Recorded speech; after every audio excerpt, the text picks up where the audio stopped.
With that, we're reclaiming prosperity with equity. And it's our pleasure to invite an illustrious panel of speakers to join us on the stage. I invite Archana Bhatnagar to please take the main stage. Archana, are you with us? Yes, you are. Please, we welcome you.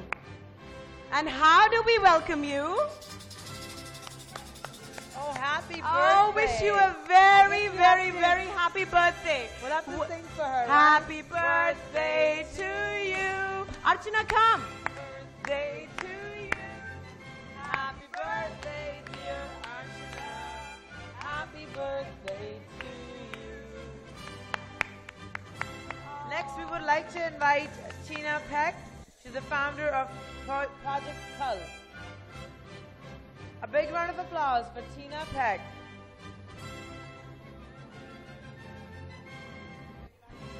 Is she here?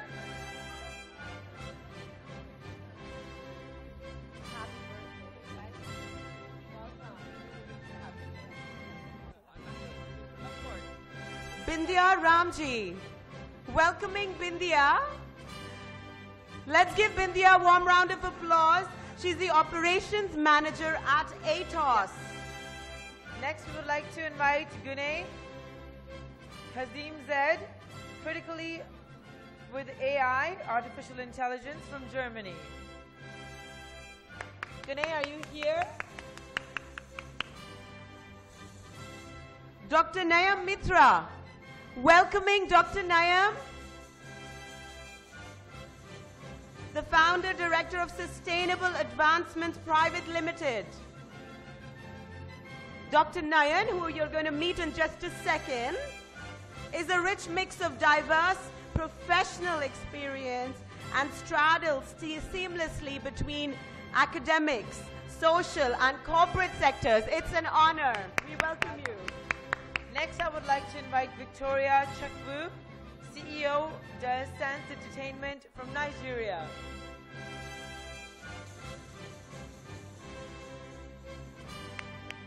Do you see her?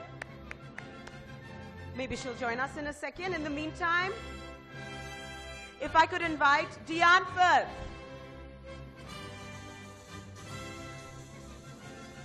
Next, we would like to invite Katia Villaforte Cardona. She's coming all the way from Mexico. Welcoming Diane. A two-time Auditor of the Year, Diane Firth FCA is an award-winning chartered accounting firm coming from Australia. Woo! Next, we would like to invite Ziba Sarang. She is the co-founder of I Think Logistics. Zaiba, are you with us? Or maybe you'll join us in a few minutes. If we have Dr. Soundarya Rajesh in the house.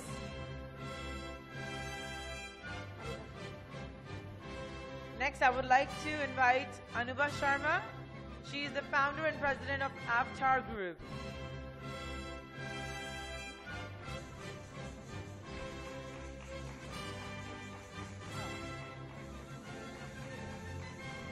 Anubha Sharma, pardon me, she is the founder of Angel Express Foundation. If I can have her up on stage. If we could invite our last speaker for this panel, Priyanka Piramsetti. Welcoming Priyanka, a solutions consultant at Darwin Box. Building a product to automate the entire life cycle of an enterprise employee from hire to retire. We can't wait to hear from you. Welcoming. Lovely audience, let's welcome these lovely ladies. Create some blood circulation, create some energy. And with that, we invite our first speaker, Archana Bhatnagar, to come up on stage. Welcome, ma'am. the birthday girl. The birthday girl. Welcome. Stage is all yours. Thank you very much. Good morning. Hello from Jabalpur, which is the geographical center of India. I'm the president for the Madhya Pradesh Association of Women Entrepreneurs, which works for the sustainable development of empowerment of women through entrepreneurship. And besides that, I am the managing director for Halide Chemicals, which manufactures green certified cleaning chemicals. So sustainability is a very important part for me. And with that, what I would like to say is, it's only and only Harbeen Arora and her team who can have me here on my birthday. So, you know, that's the power of the connectivity of women. That's the power of the soul sisters that Harbeen and all talk about. I would just like to say something. Thank you very much, Harbeen and Mr. Rai, your husband, who've really put this together, and the kind of energy they bring, the kind of, I wish I could be here all 6 days. Honestly, I'm saying that. You know, I decided, no, it's such a wonderful event, and I should take time out to be here. I just want to leave you all with a message that we all are into some walks of life. What I like about WEWF, the Women Economic Forum, and all is that she brings a plethora of women and men from different walks of life, business, literature, technology, you name it and it's there, and the young students. It's so important for you all to be here and have the opportunity of this early learning, you know, because learning never ends, it never stops. I'm still learning. So, not of course like Modi ji, but still, you know, that's what, when Mr. Manoj said that, take away all that you can from this conference, network, go ahead to make that difference, because it's only networking and your connections which are going to scale you up into the next level of what you want to do. Plan your goals, your aims. Your goals have to be very clear in life. I'm an entrepreneur of 40 years. I started from a time when I didn't even have 500 rupees, that's less than $10, and a 1-year-old son. So that was the time that women entrepreneurs did not exist. Entrepreneurship was, you know, hardly the word was known. And here you all are here. Here's Harbeen, here's the team giving you so many opportunities. So let's make the most of it. Let's go ahead with it. Like, finally, I think I've arrived because something to do with sustainability and green is what we are doing. My passion is empowering women. Last statement, what I would like to leave all of you with is that, yes, with Harbeen's absolute encouragement and thing, we are 19 years into empowerment of women, Mavi. We are organizing a very big international event related to business at Jabalpur, Madhya Pradesh, 6th and 7th of September, sweep. I invite you all for the same. Do come again. It'll be worthwhile for business, tourism, and networks, like I said. Thank you. Thank you so much. Archana, so beautifully said. I think that we're all perennial students in the University of Life. And thank you for your invitation to Jabalpur. I don't think, has anyone been to Jabalpur? Do we know where on the map it is? Oh, you're from Jabalpur. Okay, one person in the house has been to Jabalpur. Oh, you have? Oh, you guys are all from Jabalpur? Wow, great. Thank you for putting Jabalpur on the map. Thank you, that's so great. I invite Bindiya Ramji to come and share her journey and enlighten us with her words this morning. Welcome.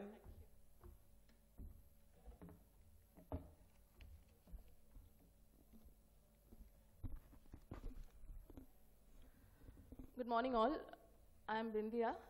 Bindi is known as Bindiya. And I'm happy this is my second Women Economic Forum.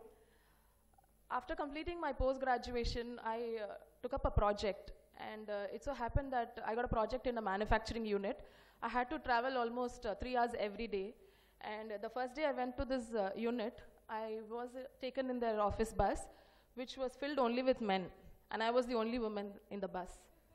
And then when I reached the factory, all I saw was, in the entire plant, I was the third woman. So this left me very difficult. I came back home and I told my parents that I'm not going back there to do my project.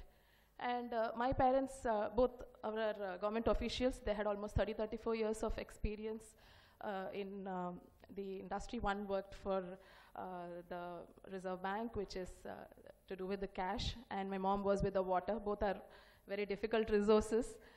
And they told me, if you are very serious about your career, you have to go and take up this project and complete it. So with full of determination, I heed to their words, and I went back to this factory. I completed my project. Initially, it was tough, but with the support of everybody there, I could complete my project. Then I moved on to work with some MNCs. I worked with Siemens, which is a German company. Then I moved on to work with Atos, it's a French company. When I joined Siemens, I was part of their offshore delivery project, which was from the United Kingdom, and I had an opportunity to travel to the United Kingdom. I was awestruck with the leadership of the Queen there, Her Majesty, and the project that I was associated was also a very prestigious financial services project. And all I saw there were so many women in the office, and that had a small happiness built in me. And when I started to work alongside, we were growing the Indian operations. I was the second employee here, and then we moved up to scaling to up to 600 employees here in the operations delivery center. And the women kept visiting our office in Chennai, and I was able to learn a lot from them. There was oneness, there was positivity. They were sharing their stories of how they were balancing their work, and there was work-life integration, how they took care of child care. And there were more reasons for me to do something more. And as we kept growing, I ended up inspiring some women at workplace, and I started learning, because my HOD or my lecturers from college were always insisting that I begin networking. And I attended forums, and I shared my perspectives wherever I could. And currently, I've completed almost 17 years of my career service. And this particular client of 15 years service where I'm working for has been so encouraging. I also happen to learn, adapt, and today I've been sponsored by my current company, Atos, which is a French company with presence over 72 countries. We have 125,000 employees over the globe. And I was sponsored for the Women Leadership Program.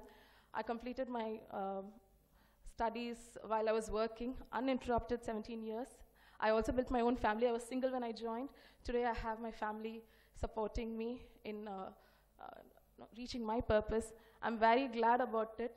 And as the world today is looking for more diverse people to come in, because when you see the global map, there is a lot of top performing companies. Research has stated that there has been well-performing companies where there was equal gender diversity. This was big for, because this research states that the women were contributing, and diverse thinking was happening. There was a lot of problem solving that was helping in complex business scenarios. Even this year, the International Women's Day campaign theme is around balance for better. And so let's ensure that we balance the world to make it a better place and empower women to get into the corporate. I also did a project returning women back into the career, and I can see a lot of women joining back the workforce. So there's a lot of fear initially about what security will be there in organization, and I ensure that we are a very safe place. I'm also chairperson for the Atos Chennai location sexual harassment committee, so we keep addressing any issues faced. And for the last few years, I've taken up speaking, and I'm speaking in some forums.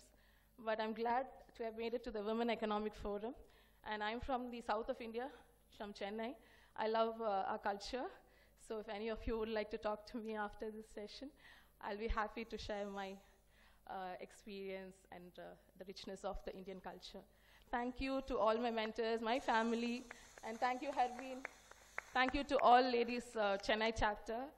And it's lovely to connect to all of you. Thank you, Vindhya. Thank you so much for being with us. And say if you didn't get the chance in the corporate world, now you've created that chance for yourself, you know, and you're opening doors for other women as well. So thank you for that, and I'm sure we would love to come and visit you in Chennai. Thank you very much. Big round of applause for Vindhya. Next, I would like to invite Dr. Nayan Mitra to come up on stage. She's the founder, director of Sustainable Advancements. Welcome, ma'am. Thank you. A hearty good morning to all of you. I arrived this morning. So I'll start with my story as well, like everybody did. What was an eye-opener is today's morning session. You know, all these lovely women coming from different parts of the world, yet sharing the same stories. So, you know, all of us are here from individual places, but our stories at some point are the same. My story started when I started working. Started working with an NGO sector, social developmental sector. And I went there because I wanted to make a difference. I think that's something what brings all of us here, that all of us, we want to make some difference. So I accidentally met my mentor who told me, you have to find your dream. So when I was in the social developmental sector, she said, you find your own dream. And I think that was the most important thing that changed my life forever. Because at that point in time, I started working with lost, abandoned girl children and also trafficked victims. And I was also doing researches at cross-border anti-trafficking districts there. And everybody had a horror story. Each story was a horror story, something which I had never even dreamed before. Even the storybooks never talked about those stories. And the worst part was, because I was doing research, I knew about the problems, but I didn't know how to impact them. I didn't know any solution. And I was very young at that time. It's about 20 years back. So I left that sector for a while because I could see that I couldn't make any differences from within. The government was working in silos, the corporate sector was working in silos, universities were not bothered, individuals were not bothered, and there was nothing we could do for these women.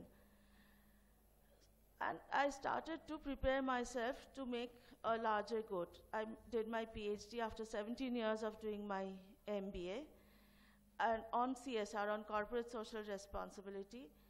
And I started talking to the corporate sector so that there is more involvement from them towards these underdeveloped sectors. And over a period of time, what we have been able to do is, through my organization, Sustainable Advancements, we have been able to bring together the government, the corporate sector, the individuals, social sector, universities, and do a lot of advocacy and implementation in these areas. So over a period of time, just because we dreamt, there has been some changes. So the only thing that I would want to tell all of you here is find your dream. If you find your dream, the rest, everything will follow. Either you will find it or something else will find you or help you to pursue your dream. Thank you.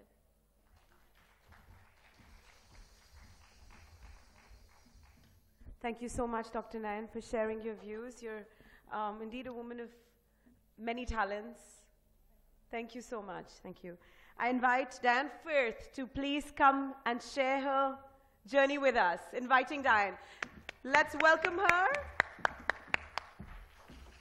All yours. Thank you. Thanks everyone for having me. I tell you what, the best experience I've had since I've arrived in India I went to the cricket, the IPL matches. Unbelievable. It's something I will never forget. We like cricket in Australia, but you guys take it to another level. I'm vice president of an organisation called B1G1, which is Business for Good. And what we are is a not-for-profit organisation, and we provide businesses around the world opportunities to help in projects that are in line with the Sustainable Development Goals. So I'm passionate about using my skills to make a difference, and so that's why I'm involved with Auditing for Good. So I audit the accounts of charities to confirm that the money's going where it's supposed to go, and so that gives the donors the peace of mind, and I also teach the charities so that they understand the type of reporting requirements that the donors want and need for that peace of mind. So with Reclaiming Prosperity with Equity, small businesses are the drivers of the economy. They're able to adapt and change faster than big businesses or governments, and a lot of women run small businesses. And we can, each and every one of us, change the world. In 2005, the UN set the 17 goals, the Sustainable Development Goals that they wanted to achieve by 2030, or they're called the Global Goals as well. And when they set them, the Unilever ex-CEO Pullman, he said, the global goals can't be solved without business. It mainly has to be done by the private sector. If we're going to actually achieve those global goals, it's up to us, and it's not up to the governments, it's up to the small businesses to make those changes. So why is this the key to reclaiming prosperity with equity? So these goals are a universal call to action to end poverty, protect the planet, and ensure that all people enjoy peace and prosperity. As the time heads towards 2030, you are going to hear, there'll be a lot more noise about the goals, but if we are going to achieve the goals, we actually really need to start working now, not waiting until it gets closer to the end. So what can we as a business do? Now, what we do at B1G1 is we've made it really easy for small businesses to get involved. So what we do is we suggest that businesses come up with like an incremental type giving arrangement. So for example, in my business, every time I complete an audit, I give half a day's financial literacy training to a woman in Malawi. So we've linked what we do at work with donating to the charity. But then what I do is I actually send what we call a giving story to the client with the invoice. And this story's got like a picture, it explains the project, it explains what we've done, and it also gives a donation. It also thanks the client for giving that donation. So it actually makes them feel good when they get the invoice from me.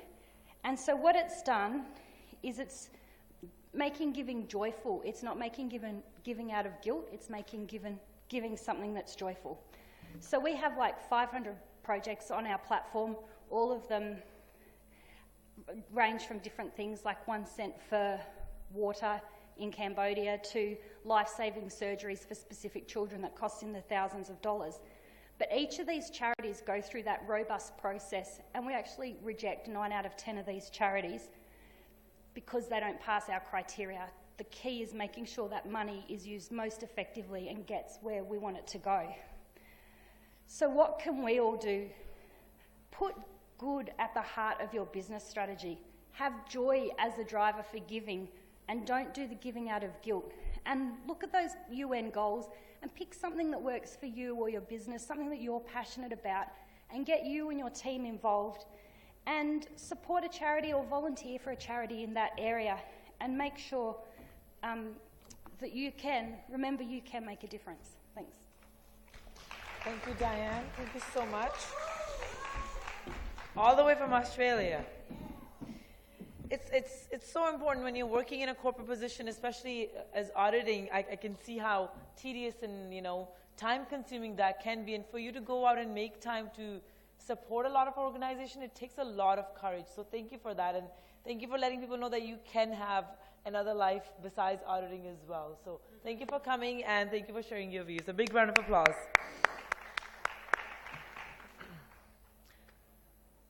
Next, I would like to invite Zeba Sarang,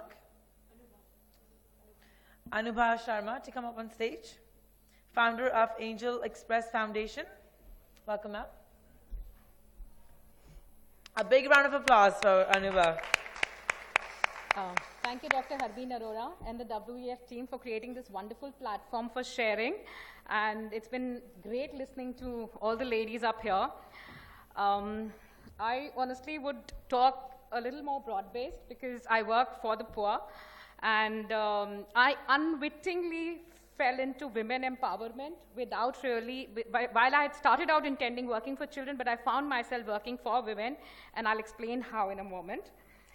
So I'm very glad to be speaking on this topic because I firmly believe that our relentless pursuit of prosperity at any cost is self-defeating in any case. Every once in a while, our sane voice halts us on our tracks, and I recently heard the child activist Greta Thunberg say that our civilization is being sacrificed so very few people can make lots of money, and that is so true. And it is not just our biosphere that is being sacrificed, it's also rights of citizens who deserve equal opportunity, and in a country like India, that is just a dream for more than 70% of the population. So going beyond the unfairness of inequity, if we were to look at practical economics, it makes every sense to ensure that your growth is broad-based so that everybody is participating and the poor are not left out. For example, in India, in 2011 and 12, 269 million were below poverty line. And in 2018, that number has gone to 363 million. And the number of people existing just above poverty line is also enormous, bigger than this. And people who suffer the most when you're poor are the women and the girl child, as we all know.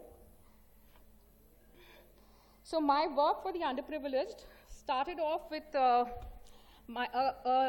encounter with some children who I started to teach at the end of my morning walks, and that led me to my quitting my career, corporate career, and taking up the decision to start an organization where people could contribute their time in helping the poor. What happens in India is, because of the poor education system, there is a lack of quality educators.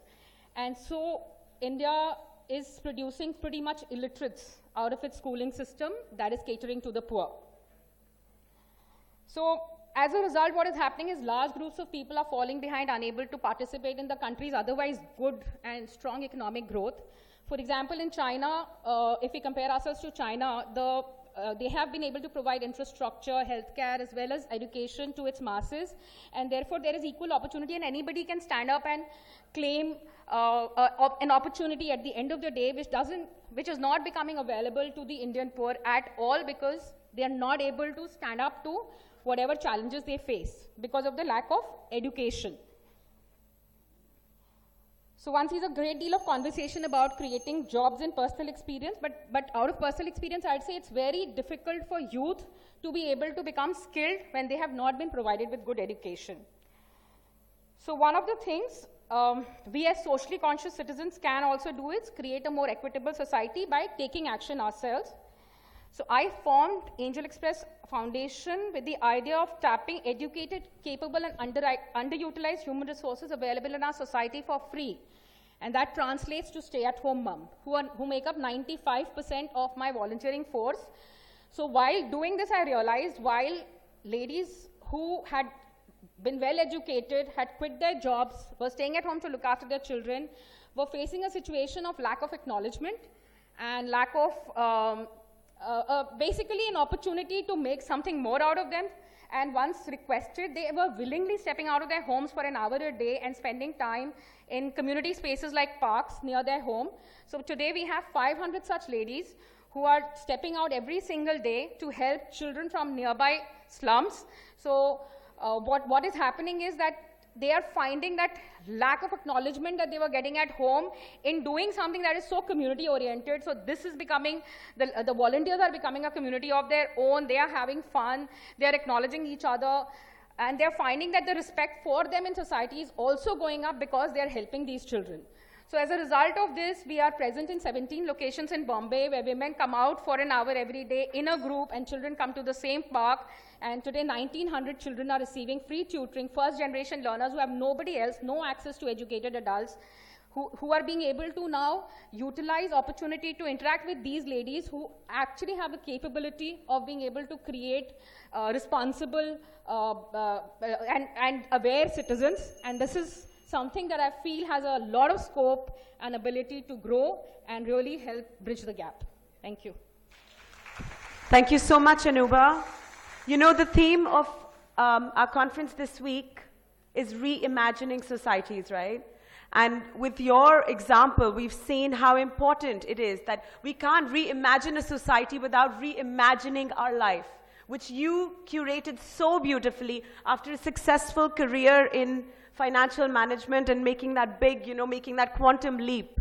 And thank you for instilling so much inspiration into this session. Thank you. That is so great, the work you do.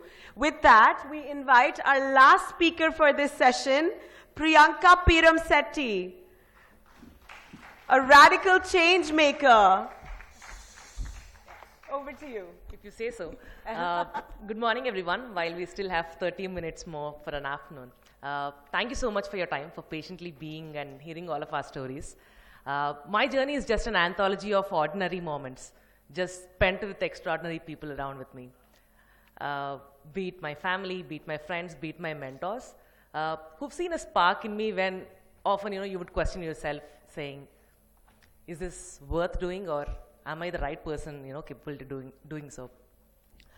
It's always great to be the millennial on the panel and the youngest, so I can take the charm saying there's a lot that I could learn from your mistakes and your own journeys, right?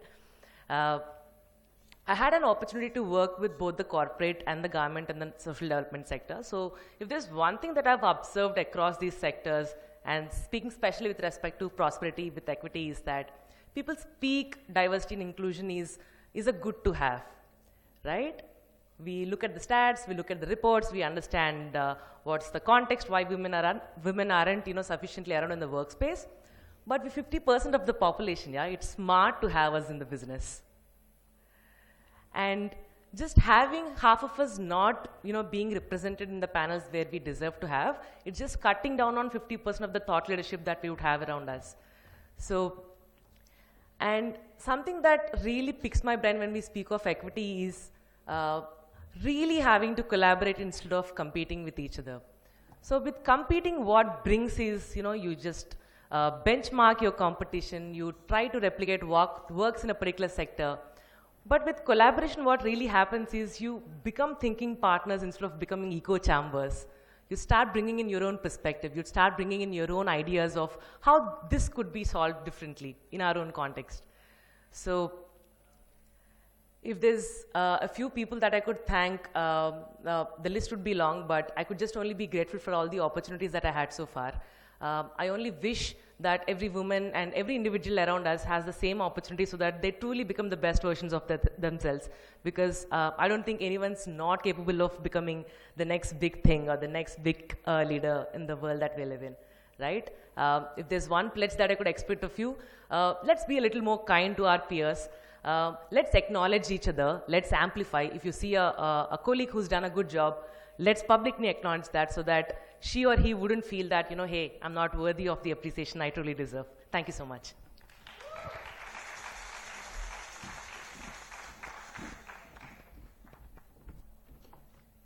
Thank you so much, Priyanka, for helping us end on that really ecstatic, beautiful note.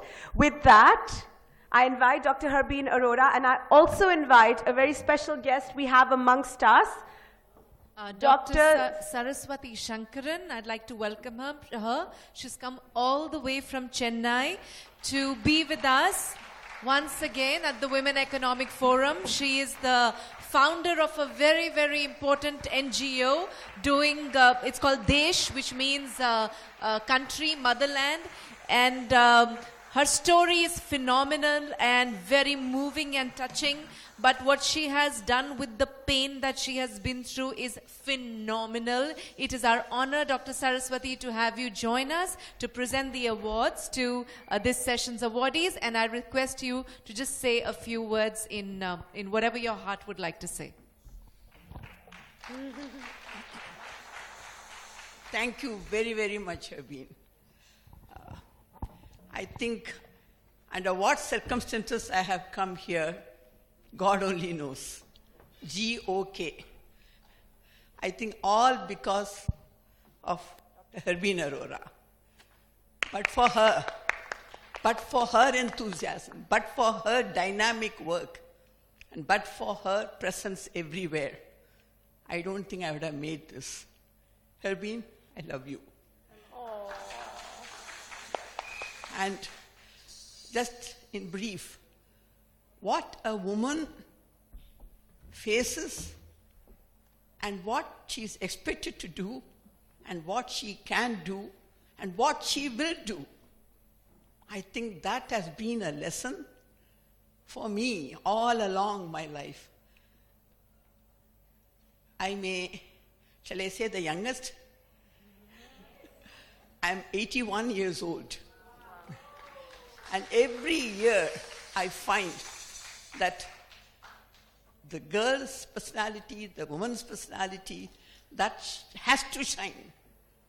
No other choice, no other option. We have to win. We have to win. Please, we have to win. And we shall win.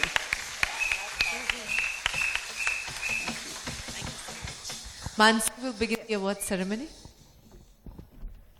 I invite Bindya Ramji to accept this honor as the Exceptional Woman of Excellence at the Women Economic Forum in New Delhi.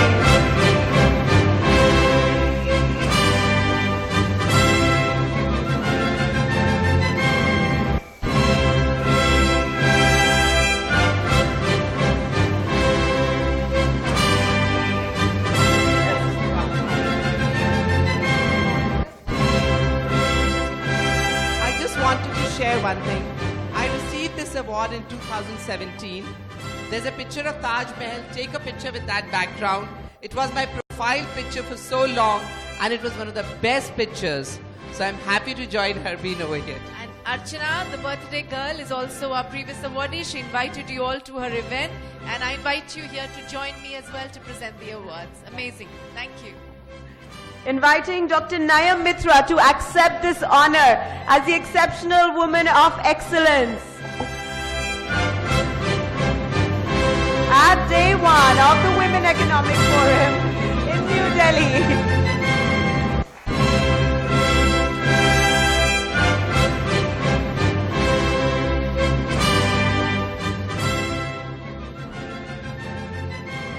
I invite Deanne Firth. We congratulate you for this honor as an Exceptional Woman of Excellence at the Women Economic Forum in New Delhi from Australia with her generous sisters from the land down under.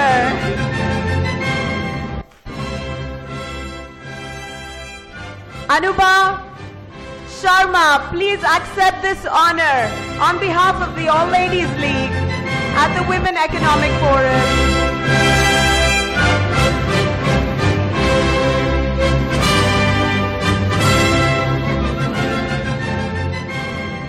We invite Priyanka Permasetti to accept this honor as the iconic woman creating a better world for all.